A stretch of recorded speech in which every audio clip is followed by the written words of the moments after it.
వర్ధిల్లాలి ఉపాధ్యాయ సంఘాల ఐక్యత వర్ధిల్లాలి ఉపాధ్యాయ సంఘాల ఐక్యత వర్ధిల్లాలి ఉపాధ్యాయ సంఘాల ఐక్యత వర్ధిల్లాలి ముద్దు మాన్యువల్ ముద్దు మాన్యువల్ ముద్దు జస్టిస్ జస్టిస్ ఉపాధ్యాయ సంఘాల ఐక్యత వర్ధిల్లాలి ఉపాధ్యాయ సంఘాల ఐక్యత వర్ధిల్లాలి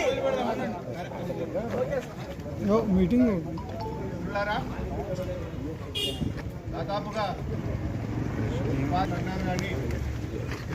ఏ ఒక్క ఉపాధ్యాయుడు కూడా మాకొద్దు ఈ వెబ్ కౌన్సిలింగ్ విధానం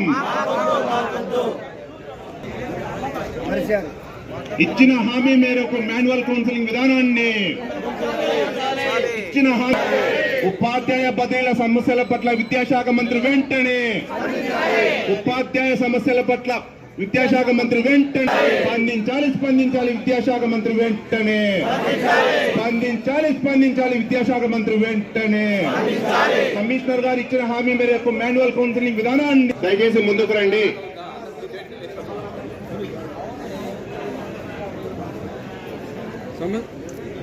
సార్ ఇంకా అక్కడ చాలా మంది నిలబడి ఉన్నారు.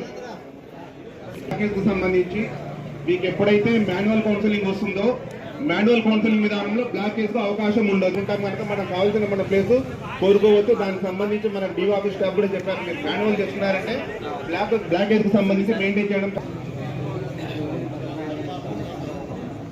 ఆన్లైన్ కౌన్సిలింగ్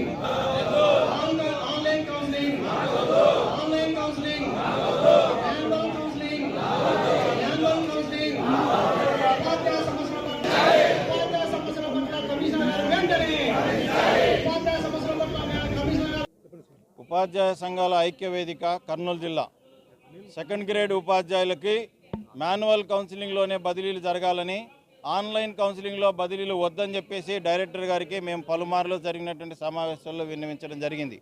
అయినప్పటికీ డైరెక్టర్ గారు ఏకపక్షంగా ఆన్లైన్ విధానంలోనే బదిలీలు జరపాలని చెప్పేసి వేలాది మంది ఎడ్జిటి ఉపాధ్యాయులను ఆందోళనకు గురి చేశారు.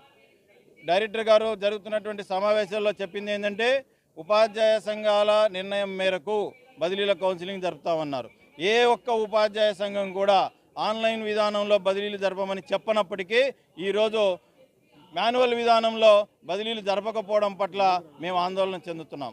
కాబట్టి మీరు ఇచ్చినటువంటి మాట మేరకు తప్పనిసరిగా సెకండ్ గ్రేడ్ ఉపాధ్యాయులకు మాన్యువల్ కౌన్సిలింగ్ విధానంలోనే బదిలీలు జరగాలని, ఎట్టి పరిస్థితుల్లో ఆన్లైన్ విధానంలో జరిగేటువంటి బదిలీల కౌన్సిలింగ్ని మేము ఒప్పుకునేది లేదని చెప్పేసి మరొకసారి తెలియజేసుకుంటూ ఆ బదిలీల కౌన్సిలింగ్ మాన్యువల్లో జరిగేంత వరకు ఈ నిరసన కార్యక్రమాన్ని కొనసాగిస్తామని, అవసరమైతే విజయవాడ డైరెక్టర్ కార్యాలయాన్ని కూడా ముట్టడించడానికి వెనకాడమని చెప్పేసి తెలియజేస్తున్నాం.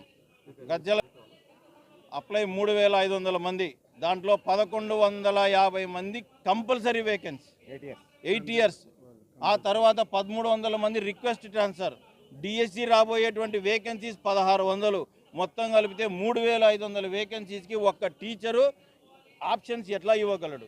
నేను ఈ సందర్భంగా మరొక ప్రశ్న కూడా వేస్తున్నా. ఒక్క టీచర్ని తీసుకోండి, డైరెక్టర్ ఆఫ్ స్కూల్ ఎడ్యుకేషన్కి పిలిపించండి, ఆయనను మేము ముందరకు వచ్చి పెట్టుకోండి, ఎలా 3500 వేకెన్సీస్ ఇవ్వగలడు? ఒక 100, 200 లేదా పక్కన ఉన్నటువంటి మండలాల మీద మాత్రమే అవగాహన ఉంటుంది టీచర్కి. 3500 ఎలా ఆశ్చర్యం అవుతుంది? నిన్నటి వరకు పదోన్నత కౌన్సిలింగ్ జరిగింది. ఏ ఒక్కరు కూడా నిరాశ చెందకుండా స్క్రీన్ మీద కనపడినటువంటి ఒక వేకెన్సీలో ఒకటి కోరుకొని ఈరోజు ఉద్యోగానికి వెళ్ళారు.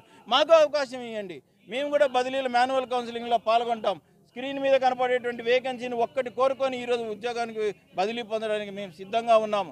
అవసరమైతే రోజుకు ఒక 500 మందినే పిలవండి, 6 రోజుల్లో కౌన్సిలింగ్ పూర్తయిపోతుంది, 3500 కౌన్సిలింగ్. కాబట్టి ఈ విషయాన్ని అధికారులు అర్థం చేసుకొని సెకండ్ గ్రేడ్ ఉపాధ్యాయులకి మాన్యువల్ కౌన్సిలింగ్లో బదిలీలు జరపవలసిందిగా కోరుతున్నాం.